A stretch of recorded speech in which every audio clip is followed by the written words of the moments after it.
Hi all. OG review. Sujeeth direction లో వచ్చిన పవన్ కళ్యాణ్ గారు యాక్ట్ చేసిన మూవీ. ప్రియాంక మోహన్, శ్రియారెడ్డి, ప్రకాష్ రాజ్ గారు, అర్జున్ దాస్, ఇమ్రాన్ హష్మి వీళ్ళందరూ ఉన్నారు.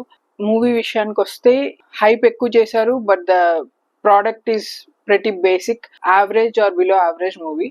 మూవీ స్టోరీ వచ్చేసరికి ఇందులో జపనీస్ సమురాయ్ వారియర్ అని చెప్పి హీరోని ఇంట్రడ్యూస్ చేశారు.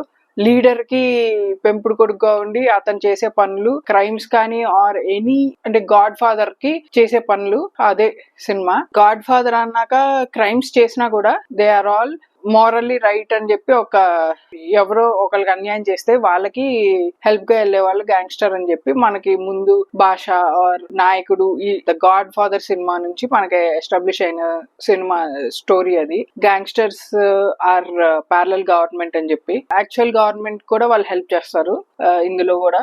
సో అదే సినిమా స్టోరీ. పంజాలో అతను ఎలా అయితే ఒక అతను బయట నుంచి వచ్చి తెచ్చుకొని పెంచుకొని ఇలా చేస్తాడు, ఇందులో కూడా అంతే. నెక్స్ట్ మూవీ సెటప్ వచ్చేసి ముంబై బాంబ్ బ్లాస్ట్ అవ్వకుండా ఆపుతాడు అనమాట హీరో. సో పీరియాడిక్ ఫిలిం అది ఒకటే రీజన్ తప్పితే సినిమాలో పీరియాడిక్ ఫిల్మ్ ఎందుకు చేశారు ఏది వాల్యుబుల్ ఇన్ఫర్మేషన్ ఉండదు. ఓన్లీ బాంబ్ బ్లాస్ట్ ఆపడానికి అన్నట్టు అక్కడ షిఫ్ట్ చేశారు. నెక్స్ట్ వచ్చేసి సినిమా స్టైలిష్ గా ఉండడానికి ఆస్పైర్ చేస్తూ సినిమా సోల్ ని మిస్ చేశారు. Emotional aspect near to zero. ఎందుకంటే ఒక విలన్ ఎంట్రన్స్ అయిన తర్వాత కొంతసేపటికి విలన్ ఒక చిన్న పాపని చంపుతాడు. ఒక చిన్న పాపని చంపినప్పుడు ఆడియన్స్ కలగాల్సిన ఆ సాడ్నెస్, ఆ సెన్సిబిలిటీ ఏం అనిపించలేదు. అది జస్ట్ ఒక మూమెంట్ లాగా వెళ్ళిపోయింది. So that's where I realized ఈ సినిమా ఎమోషనల్లీ పువర్ అని. స్టార్టింగ్ నుంచి హీరో వస్తారు, వచ్చి 10 మందిని నరికేస్తారు, దట్స్ ఆల్. ఇది ఒక 30-40 years గా జరుగుతుంది. ఫైట్స్ అంటే అంతే, హీరో వస్తారు, ఒక 10 మందిని ఒకేసారి చంపేస్తారు, and then he'll become the fight expert అన్నట్టు చేయటం ఈ సినిమాలో కూడా సేమ్. సో ప్రాబ్లం వచ్చేసి సినిమాలో హీరోని సమురాయ్ వారియర్ గా ఇంట్రడ్యూస్ చేశారు. సమురాయ్ వారియర్ గా ఇంట్రడ్యూస్ చేసినప్పుడు కనీసం ఒక ఈక్వల్ తమ ఉజ్జి అయిన ఒక ఫైటర్ తో ఒక డ్యూయల్ ఫైట్ కానీ ఒక స్వార్డ్ ఫైట్ కానీ ఏది లేదు. జస్ట్ ఆయన వచ్చిన ప్రతిసారి ఒక 10 మందిని నరుక్కుంటూ వచ్చేస్తారు, వాళ్ళు చనిపోతుంటారు. No challenge. ఒక యాక్షన్ సినిమాకి రిక్వైర్డ్ ఛాలెంజ్. హీరో ఎంత గట్టిగా ఆ ఛాలెంజ్ ని ఫేస్ చేశాడు, ఎంత గట్టిగా విలన్ ని ఫేస్ చేశాడు అనేది యాక్షన్ మూవీకి కీలకం. అదేది ఈ సినిమాలో లేదు.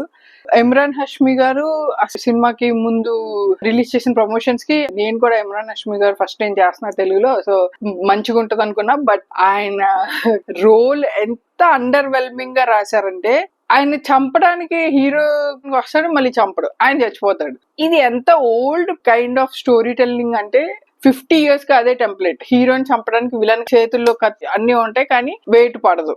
కనీసం వెయిట్ అయినా పడాలి కదా, అది కూడా ఉండదు.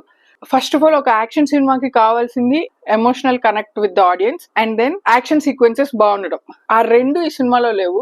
ఎమోషనల్ కనెక్ట్ అంటే ఇప్పుడు జాన్ విక్ సినిమాని తీసుకొని ఈ సినిమా చేసినట్టు అనిపిస్తుంది ఆబ్వియస్లీ, ఎందుకంటే సమురాయ్ ఫైట్స్, గ్యాంగ్స్టర్ మాఫియా కాబట్టి. జాన్ విక్ కి మనం కనెక్ట్ అయ్యే పార్ట్ అతను కుక్క పిల్లని చంపేయటం. అతను కుక్క పిల్లని చంపినప్పుడు ఏదో ఊరికే ఎమోషనల్లెస్ గా కుక్క పిల్లని చంపారు కదా అని చెప్పి అలా వెళ్ళదు సీన్. ఆ కుక్క పిల్ల ఎందుకు ఇంపార్టెంట్ అతని లైఫ్ లో, క్యారెక్టరైజేషన్స్ యొక్క ప్రాధాన్యతని చాలా బాగా చూపిస్తారు జాన్ విక్ లో. అందుకు మనం ఆ హీరో గెలవాలి, అతను మంచోడు అని మైండ్ లో ఒక కాన్సెప్ట్ ఏర్పడిపోద్ది. Will keep rooting for the hero to win. End వరకు కూడా అతను గెలవాలి, గెలుస్తూనే ఉండాలి. ఎందుకంటే అతను కుక్క పిల్లని చంపారని చెప్పి 100 మందిని చంపుకుంటూ వెళ్ళిపోతాడు.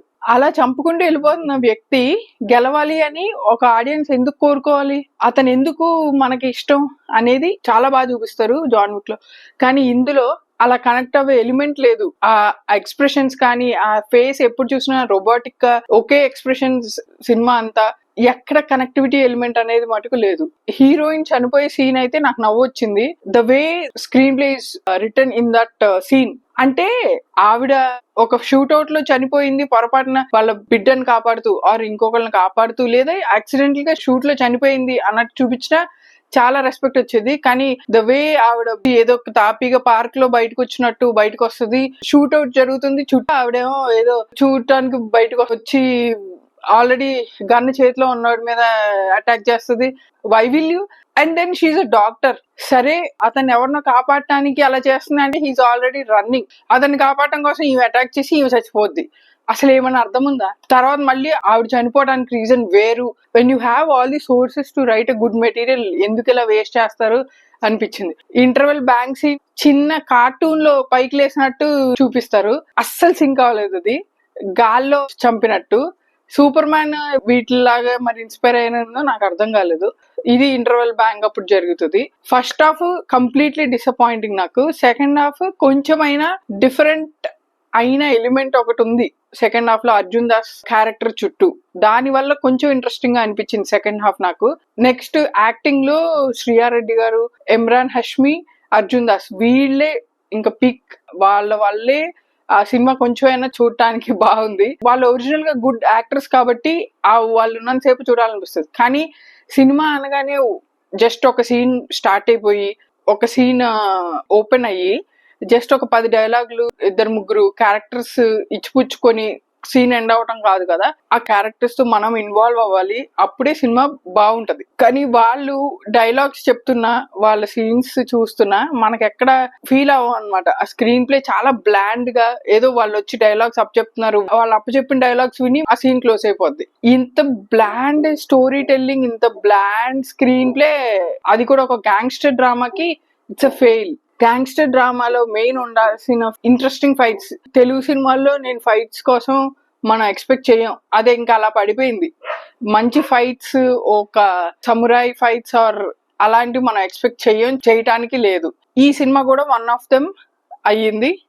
ఇందులో ఏ డౌట్ లేదు. ఇది ఒక తెలుగు సినిమా, హీరో రాగానే 10 మంది చచ్చిపోతారు, అదే సినిమా. కొత్తగా లేదా డ్యూయల్ ఫైట్స్ కానీ లేదా ఏ ఫైట్స్ ఎక్స్పెక్ట్ చేయడానికి లేదు. అసలు వేరే జాన్ విక్ తో కానీ, నాయకుడు అలాంటి గ్యాంగ్స్టర్ మూవీస్ తో కంపేర్ చేస్తే it's complete failure. Cinema fans hype కోసం అని చెప్పి అంటున్నారు. మరి అన్ని సీన్స్ లో అరిచే ఫ్యాన్స్ 2-3 సీన్స్ లో అయితే కామ్ సైలెంట్ గా చూసారు. అది హైప్, మ్యూజిక్ లో హైప్ వస్తుంది కానీ వీళ్ళేమో ఎక్సైట్ కావట్లేదు. సో వాళ్ళు కావాలని హైప్ చేస్తున్న ఫీలింగ్ వచ్చింది నాకు ఒక పాయింట్ లో. నాకైతే సినిమా నచ్చలేదు. Disappointing story telling.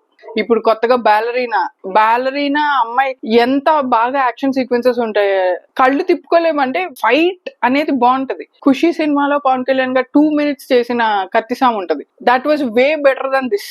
ప్రమోషన్స్ లో బాగా పాపులర్ చేసిన వషి ఓ వషి జపనీస్ డైలాగ్ సినిమాలో చెప్పేటప్పుడు క్యూ కార్డ్స్ చూసి చదువుతున్నట్టు కళ్ళు లెఫ్ట్ టు రైట్ తిప్పుతానే ఉన్నారు ఆ డైలాగ్ డెలివరీ అయినంత సేపు. దీనివల్ల ఫైట్ కి ముందు వార్నింగ్ లాంటి సీన్ అది కాస్త కామెడీ అయ్యింది. ఈ రివ్యూ మీకు నచ్చినట్టయితే please like and share, subscribe to our channel. I'm Kausalya Suharika. Thank you.